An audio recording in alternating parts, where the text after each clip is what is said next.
Welcome to the Money Barista podcast in the virtual cafe where coffee meets money. This is your host, Kerry Zarb, the Money Barista, and together with Kim White, we bring you weekly episodes to talk about the beans in your business. How would you like to be in control of your business finances? Step inside the virtual cafe with us for these convos where we share our experience with you. So what are we waiting for? Come on, let's go. It's coffee time.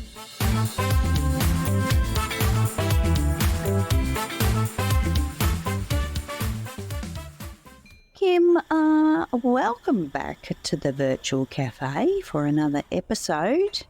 I'm always excited to be with you in the virtual cafe, Kerry. And Kim, I might have brought my coffee mug. I love that you brought your coffee mug. I just want to know when I get mine. Oh, we need to set that up. That's a good idea. That's what's missing in the world. You don't have a Money Barista mug. I don't, Kerry, and I need one. Oh, this is so rude of me. I'm so sorry. Okay, I'm going to write it down right now that I need to send you the Money Barista mug. And let me just say this out loud for the listener who is not seeing the cup, Kerry. It is beautiful. It's white with a black interior and a black handle and the Money Barista logo on the side with the coffee with this like steam coming off that looks like dollar signs. Like, this is a very nice mug, Kerry. It is. It's actually kind of cute, and I'll just show it a little bit closer here because it's got the little. It's exactly the same as the logo. Like, yeah, and you're right. It's black on the inside. I had to do something different with the black handle because like white mugs are a little bit kind of pedestrian. So, pretty happy with this one, Kim. We never want to be pedestrian, apparently. Note to self. I don't know if that translates, Kim, to your neck of the woods. I'm not sure. Like, pedestrian here is just like a bit bland and ordinary. But when you think about pedestrians as in humans walking, they're not bland and ordinary. No. Don't know where that came from. I feel like that might be our basic. Yes, could be. So, Kim, I think we have, perhaps you have another question you're bringing to the table today for this episode. So I'm going to hand it over to you so that we can get stuck in.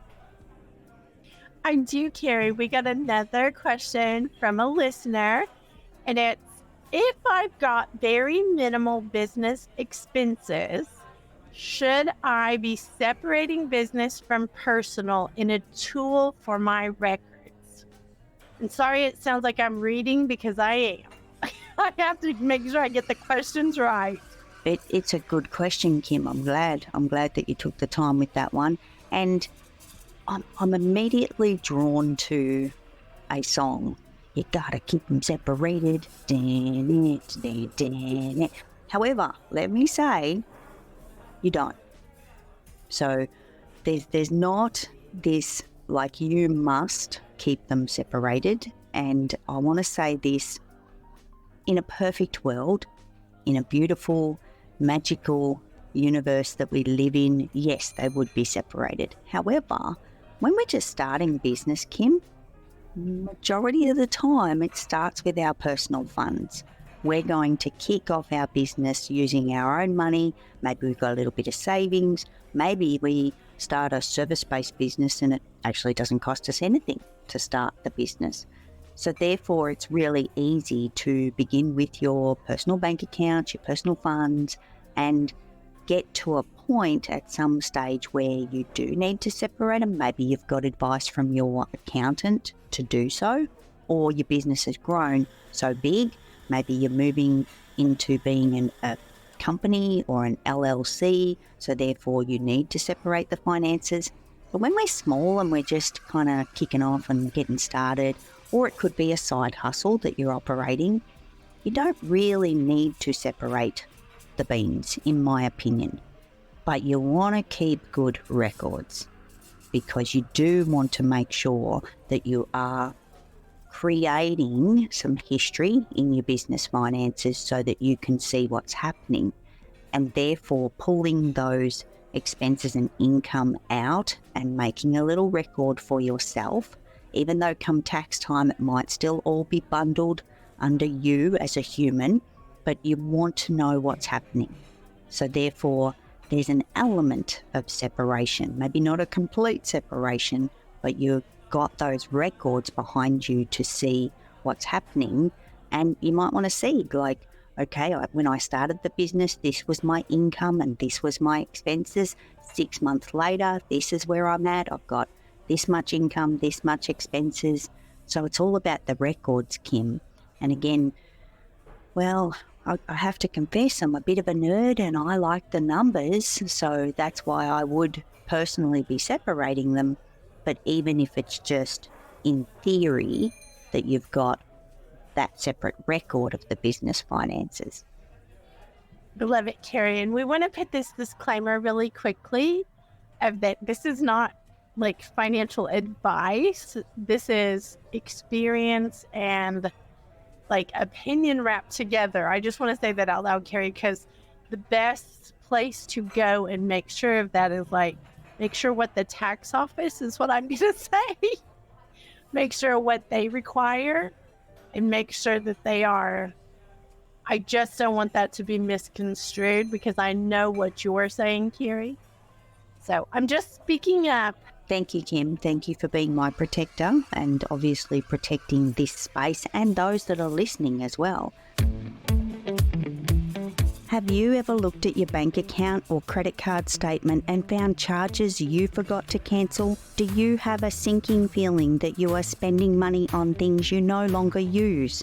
I'm Kerry Zarb, the Money Barista, and I share a free tool that has saved users over $116,000. If you want to get in control of your recurring payments, then the Money Barista Savings Tool is the free step for you. I host a live tour of the savings tool every quarter. It's completely free for you to attend and get this amazing tool. Let me show you how this tool can save you money and help you track your progress. Head over to kerryzarb.com/savings to register for the next live tour. And while you're there, grab your free and private copy of the Money Barista Savings Tool so that you can get started on saving money today.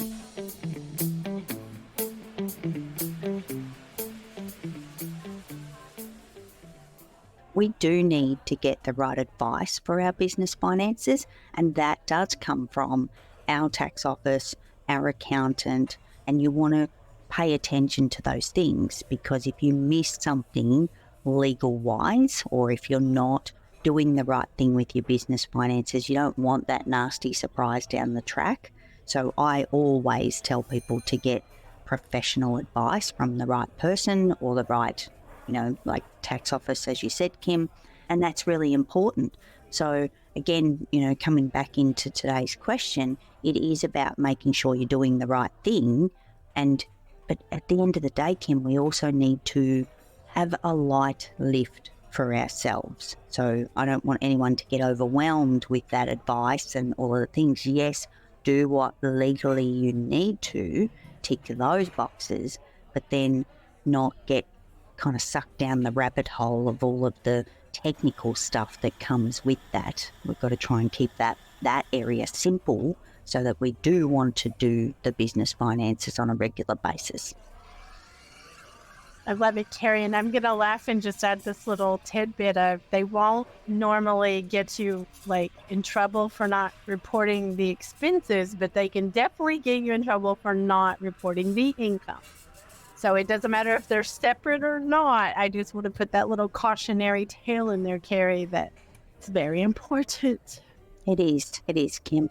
And I think the other thing we need to kind of dive into just a little bit here, Kim, is the tool that we can use for this. Because if we have our personal finances and then they are mixed with our business at that light level, we do need to think about how we're going to bring that information across and which tool we're going to use. We've spoken about tools a lot, endlessly.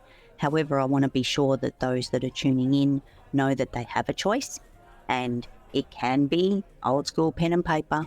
You could set up yourself a little spreadsheet, or, well, actually, I'm going to stop right there, Kim. I don't want you to go to an accounting platform.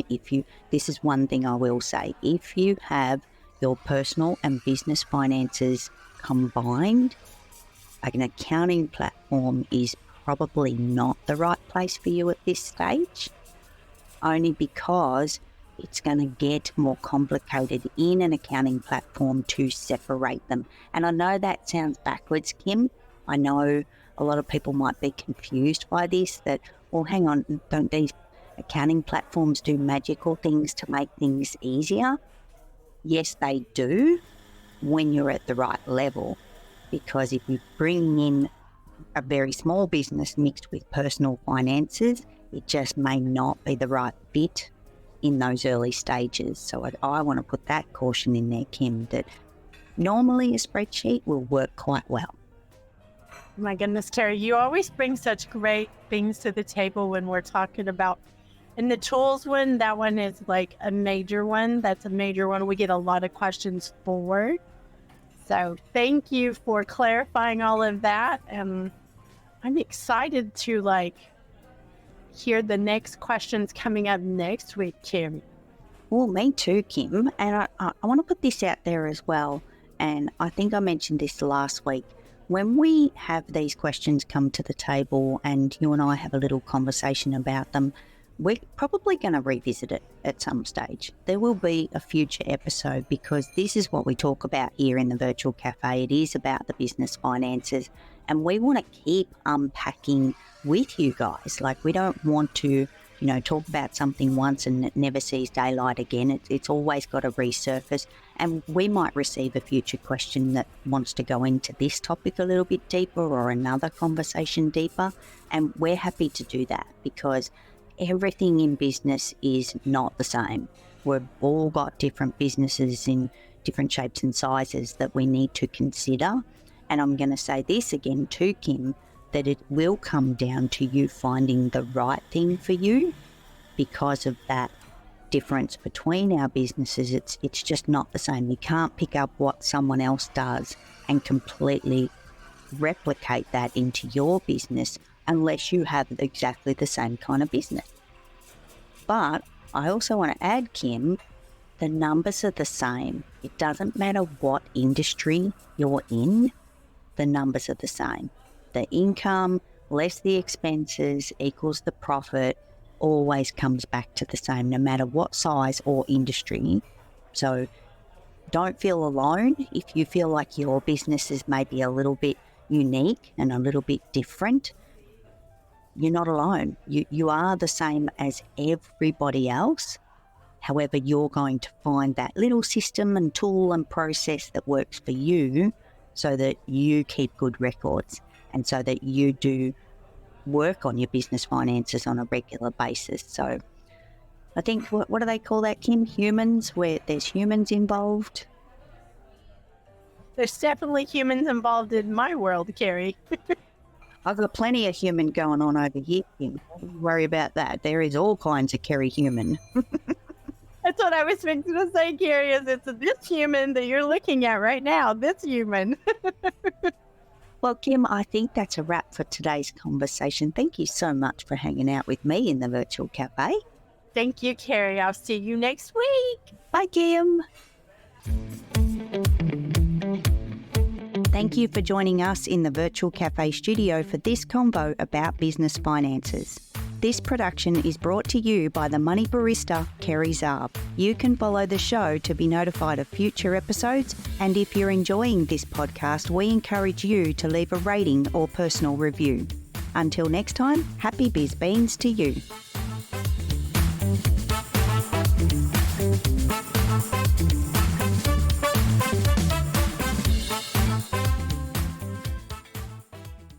No beans were harmed during the production of this podcast. Information contained in this podcast should be taken as general advice only, and your personal circumstances have not been taken into account. It is recommended that you seek financial advice from a professional who is licensed to do so. If you choose to act upon the general advice shared, you do so at your own risk.